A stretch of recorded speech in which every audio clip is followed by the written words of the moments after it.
aking ano, ang ganda ng aking ang ganda ng aking ano, galing ng aking photographer.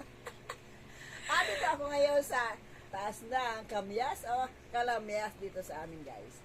At naalala ko ang aking kabataan. Ang sarap mga kiyat. Dito sa amin ganun ang salita. Mga kiyat o mga Diyo.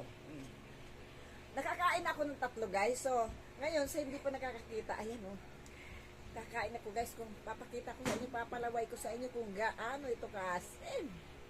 Guys,